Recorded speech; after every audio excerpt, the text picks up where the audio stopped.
Salam sejahtera dan salam semangat bagi kita semuanya, khususnya siswa-siswi kami kelas 9. Semoga kita semua dalam keadaan sehat dan tetap semangat untuk melakukan dan mengikuti pembelajaran walaupun tidak bisa secara tatap muka, akan tetapi kami yakin bahwa keadaan ini tidak akan mengurangi semangat kalian untuk mengikuti pembelajaran.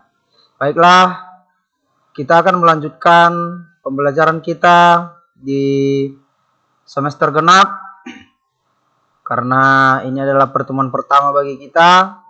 Jadi kami harap siswa-siswi kami semangat untuk mengikutinya. Oke, baik, kita lanjutkan materi kita, yaitu materi IPA di kelas 9 yang judulnya kemagnetan dan pemanfaatannya. Setiap wilayah di belahan bumi mengalami perubahan musim setiap tahunnya. Contoh, perubahan musim di bumi ini berdampak pada kehidupan makhluk hidup, termasuk diantaranya hewan, ya. Maka pemanfaatan dari kemagnetan ini banyak hewan-hewan yang memanfaatkannya. Contohnya pemanfaatan medan magnet pada migrasi hewan. Hewan, tentu kita berpikir hewan apa sih yang memanfaatkan medan magnet? Oke, di sini akan kita jelaskan ada beberapa hewan yang memanfaatkannya. Yang pertama adalah burung. Pada migrasi burung, beberapa burung melakukan migrasi pada tiap musim tertentu, seperti burung elang dan burung layang-layang. Burung tersebut menggunakan partikel magnetik yang ada pada tubuhnya untuk navigasi ataupun peta dengan memanfaatkannya medan magnet bumi. Ya, jadi seperti yang kita dengarkan pada zaman dahulu, ya, cerita dari pada nenek-nenek kita dan kakek kita bahwa burung merpati itu digunakan atau dimanfaatkan pada zaman dulu untuk mengantar surat, ya. Itu bagaimana caranya? Itu burung merpati itu dengan menggunakan atau memanfaatkan medan magnet yang ada pada bumi, ya. Itulah dia salah satu contoh pada hewan, itu migrasi pada burung. Kemudian yang kedua, migrasi pada ikan salmon. Ikan salmon adalah ikan yang hidup di Samudra Atlantik dan Samudra Pasifik. Ikan ini merupakan ikan yang melakukan migrasi saat berkembang biak.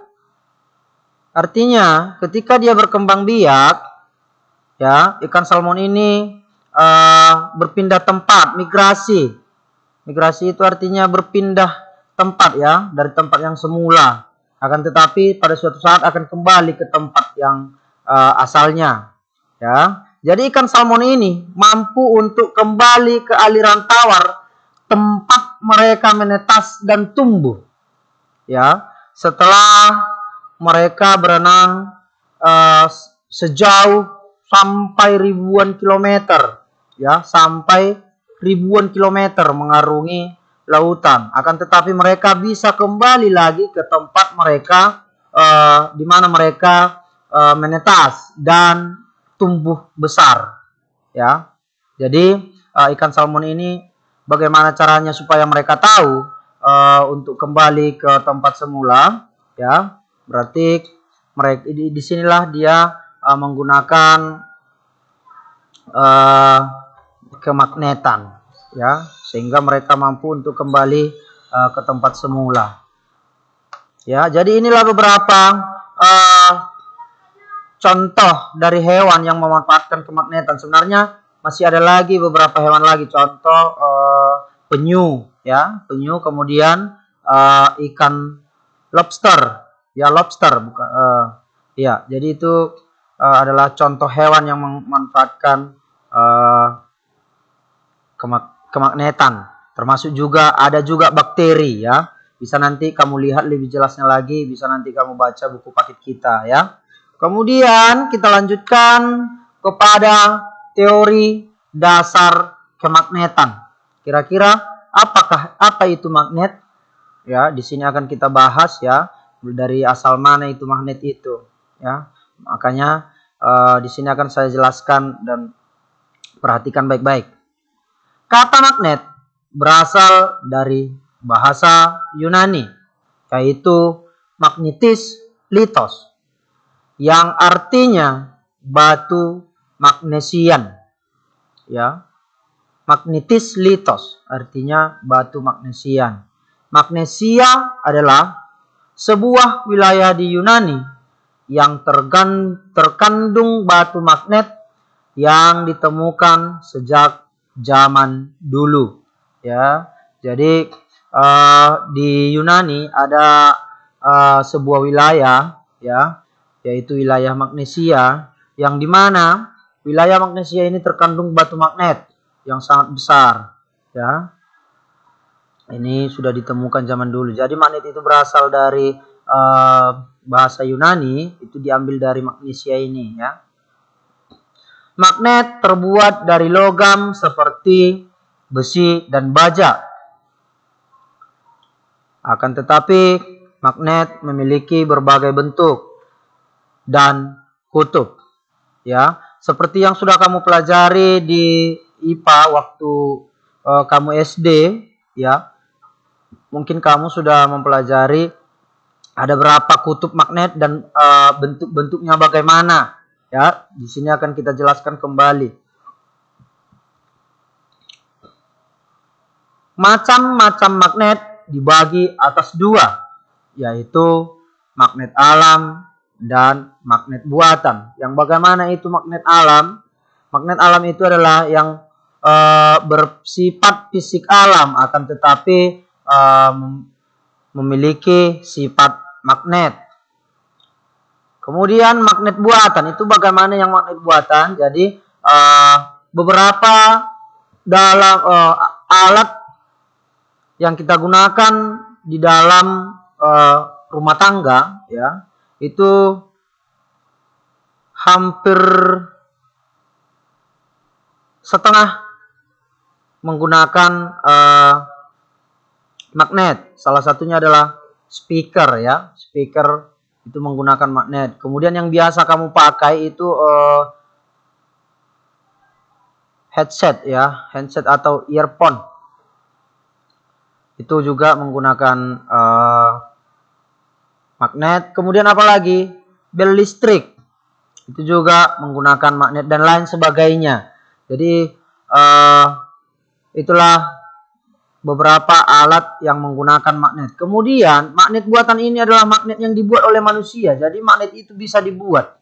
Nanti akan kita pelajari bagaimana cara membuat magnet, ya. Akan kita bahas di pertemuan selanjutnya. Magnet buatan ini terbagi lagi menjadi dua, yaitu magnet tetap atau permanen dan magnet sementara. Yang bagaimana itu yang magnet permanen? Magnet permanen yaitu salah satu macam magnet yang mempunyai sifat kemagnetannya permanen meskipun proses dalam pembuatannya sudah dihentikan. Jadi walaupun pembuatannya sudah dihentikan, tapi sifat magnetnya masih tetap ada. Ya. Kemudian yang permanen yaitu magnet yang memiliki sifat kemagnetannya hanya sementara, yakni hanya terjadi selama proses pembuatannya, ya, hanya terjadi selama proses pembuatannya. Itu itu sudah kita pelajari. Salah satunya adalah ketika kita mempelajari listrik statis ya, listrik statis. Itulah salah satu contoh magnet sementara. Baik, kita lanjutkan kembali. Bentuk-bentuk magnet.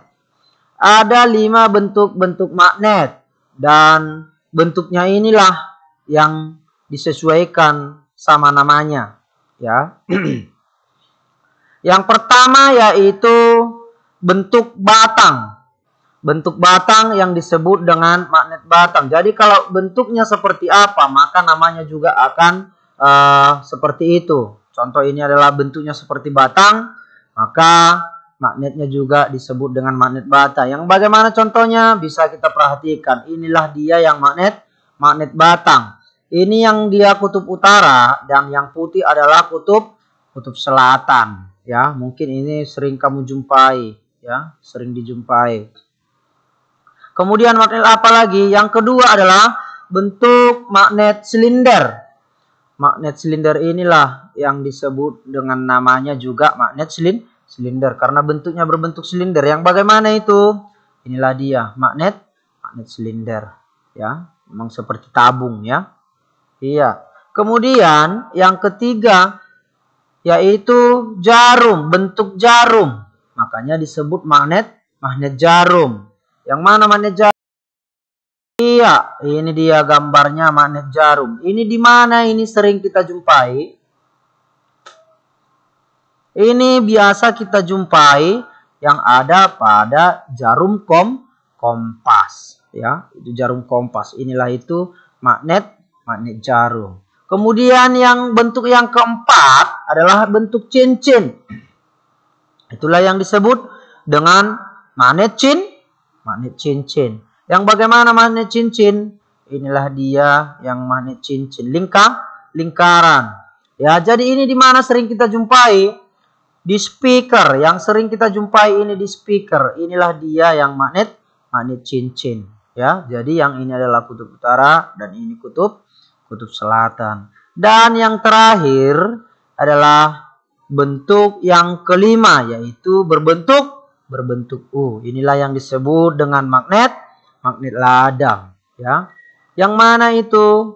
Ini dia, bentuknya memang seperti bentuk huruf U. Makanya namanya magnet U atau magnet ladang, ya. Oke, demikianlah dulu penjelasan yang bisa saya jelaskan pada kesempatan ini, ya. Semoga ketika kamu mendengarkan video yang sudah saya sampaikan, kamu bisa memahami dan mengerti dari isi materi kita pada saat ini. Ya, jadi tugas kamu adalah silakan kamu catat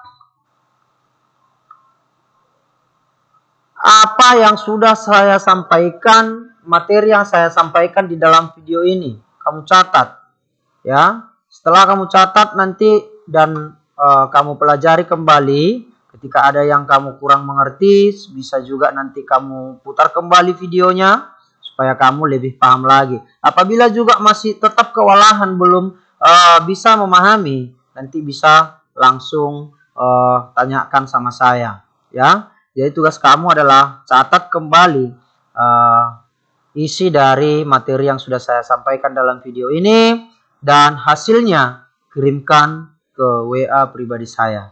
Oke, cukup sekian dulu untuk pertemuan kita pada kesempatan ini. Kita lanjutkan nanti di pertemuan berikutnya. Salam.